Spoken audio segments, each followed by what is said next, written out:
잠언서 6장 말씀을 우리 함께 읽습니다. 이 6장의 내용에 보면 지혜에 대한 실제적인 적용들에 대한 말씀이 이어집니다. 잠언서 5장부터 지혜를 어떻게 우리의 삶에 적용하느냐 했을 때 첫 번째 다루었던 주제가 음행과 순결에 관한 것이었습니다. 이 잠언서 5장에 나타나고 6장 우리가 읽은 이 말씀의 내용에서도 실제적인 삶으로 어떻게 지혜를 적용하느냐 하는 몇 가지 예들을 소개해 줍니다. 먼저 소개되는 내용은 보증하는 것입니다. 보증하는 것. 두 번째는 게으름에 대한 경고. 또 세 번째 내용에서는 여호와께서 미워하시는 것들이 무엇인가.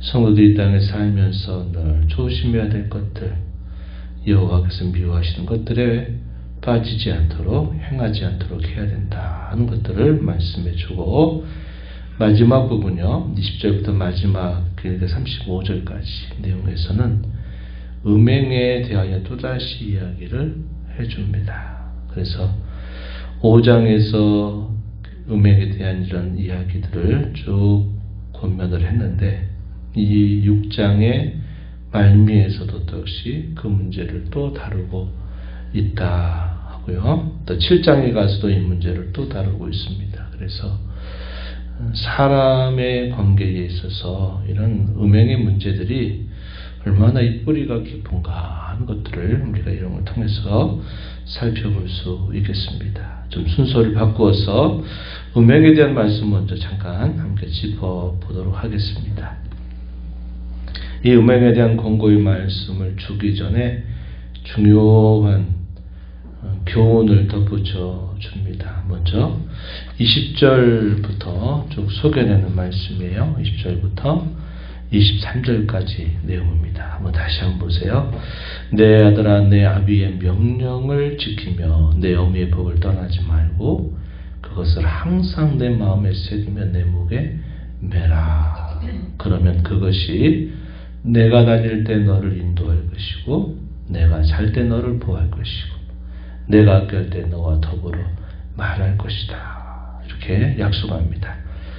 명령은 곧 등불과 같다. 20절에 아비의 명령을 지켜라 그랬죠?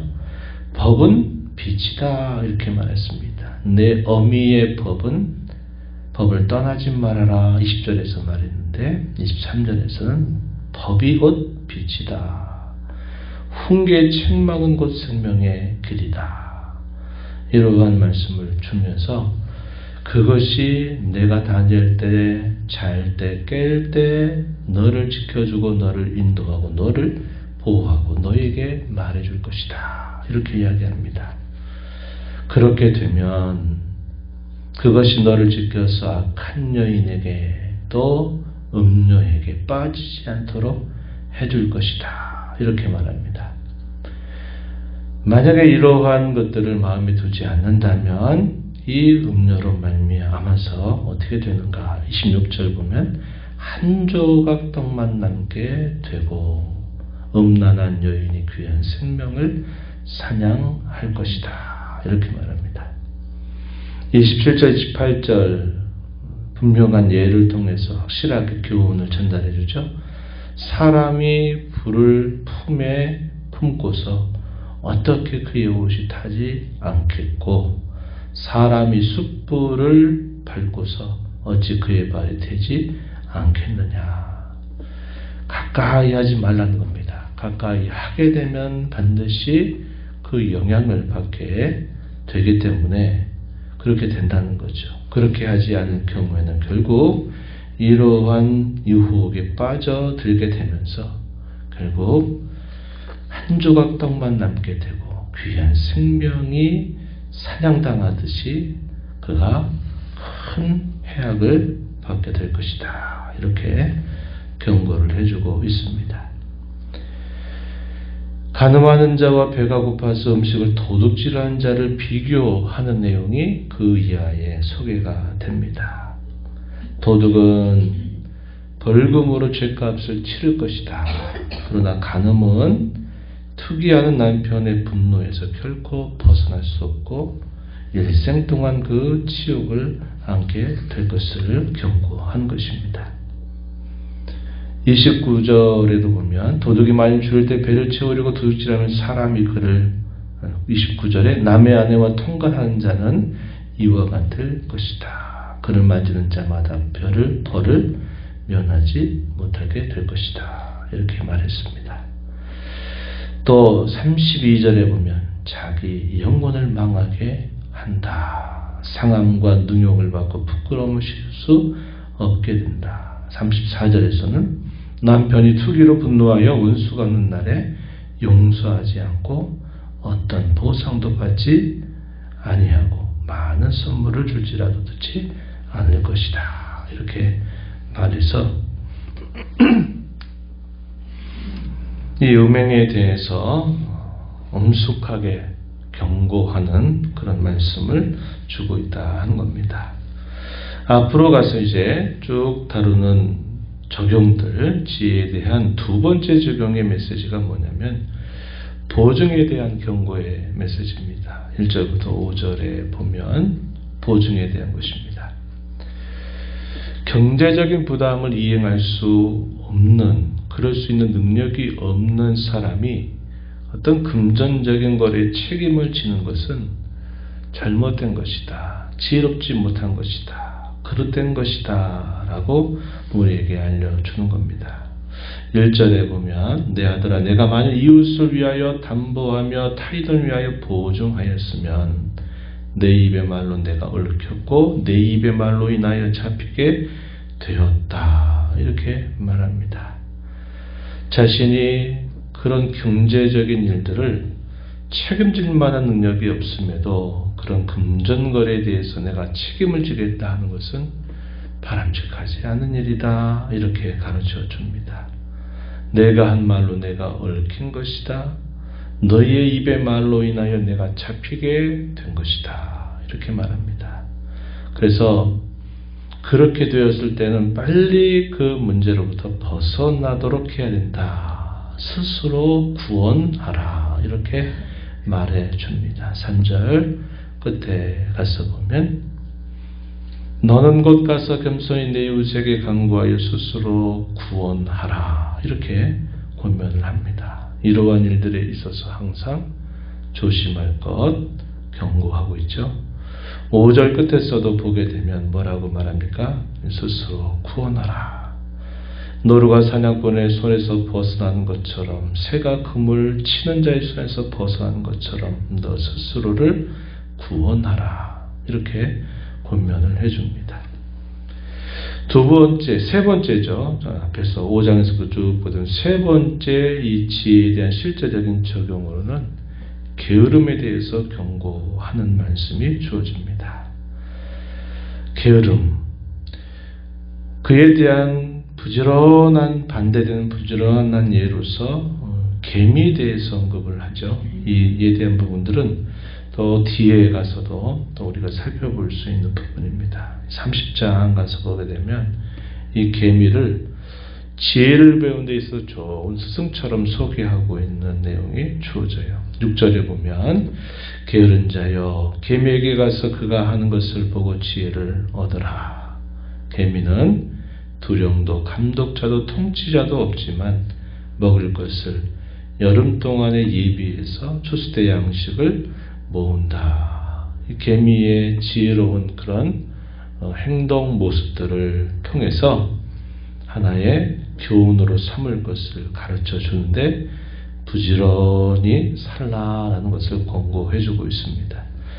9절 말씀에 게으른 자여 내가 어느 때까지 누워 있겠느냐 내가 어느 때 잠이 깨어 일어나겠느냐 좀 더 자자 졸자 손을 모으고 좀 더 누워 있자 하면 빈공이 강도같이 올 것이고 곤핍이 군사같이 이르게 될 것이다. 이렇게 말합니다. 우리의 신앙에 있어서도 이 영적인 게으름은 우리의 신앙을 대단히 저해하는 해악을 가져다 줍니다.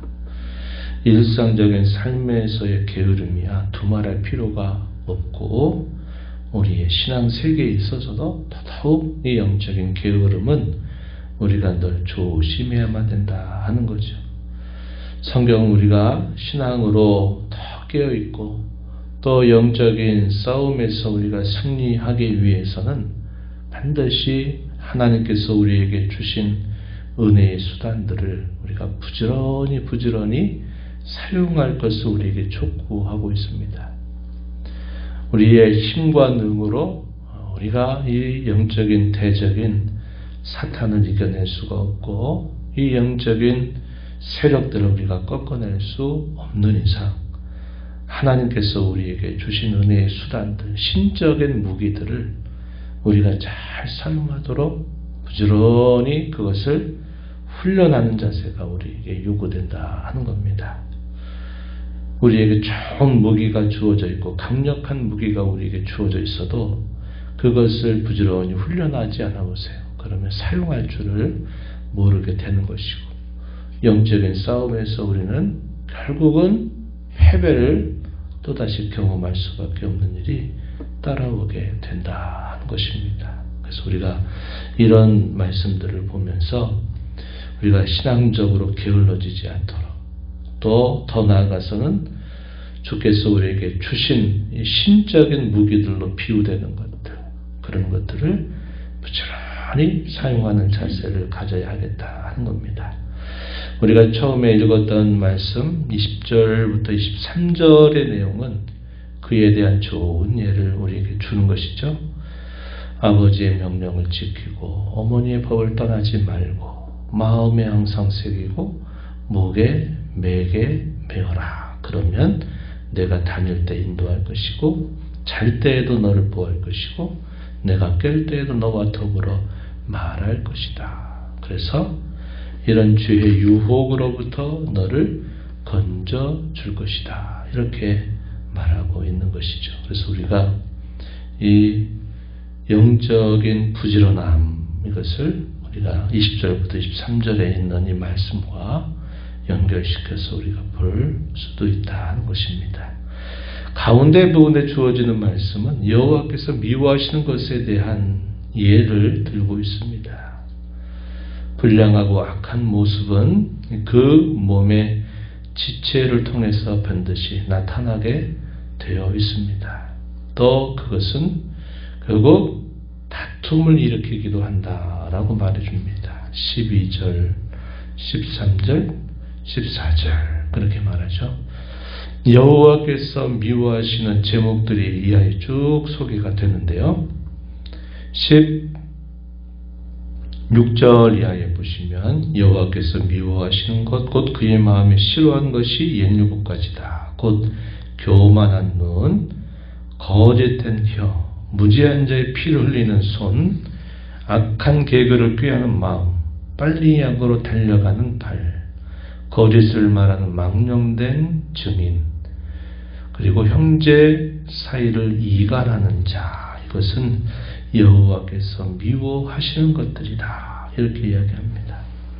눈이 교만한 것, 입술이 거짓을 말하는 것, 손과 발이 죄에 빨리 움직이는 것, 마음에 죄악을 품는 것, 위증하는 것, 이간질하는 것, 이것은 하나님이 싫어하시는 것이다. 이것은 하나님의 본성과 정반대되는 모습들이 되기 때문에 그러하다 하는 것입니다. 오늘 말씀을 통해서 이 지혜의 실제적인 적용에 관하여 몇 가지 예를 우리가 함께 쭉 살펴보았습니다.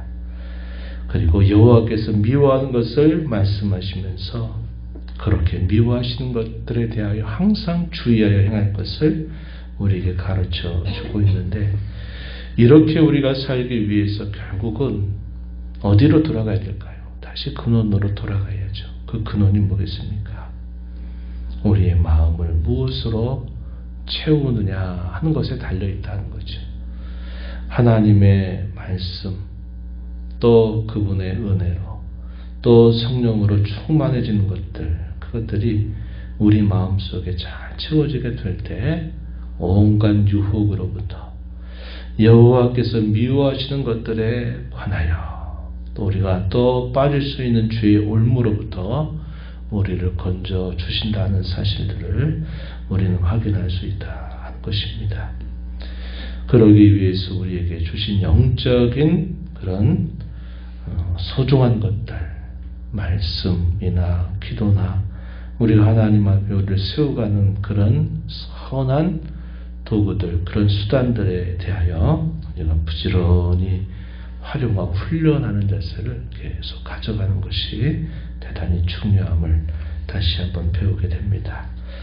이 하루도 터진교회로 또 우리의 일상 속으로 들어가서 살아가는 저와 여러분의 삶 속에 저희 마음 속에 주의 말씀으로 충만하고 은혜로 충만하고 성령으로 충만한 삶이 되어서 우리가 가는 모든 길 가운데 인도를 받고 또 지키심을 받고 또 하나님과 함께 동행해 나아가는 어떤 삶을 살아가는 저와 여러분이 되기를 바랍니다. 하나님 아버지, 지난밤에도 저희에게 쉼을 허락하시고 이 새벽 시간 저희들을 깨워주셔서 오늘도 말씀하신 하나님 앞에 저희의 걸음을 인도하시고 말씀을 통해서 오늘도 앞서행하신 하나님의 말씀을 읽고 듣고 교훈받게 하셔서 또 그 말씀을 따라 살도록 기회를 주시며 감사합니다.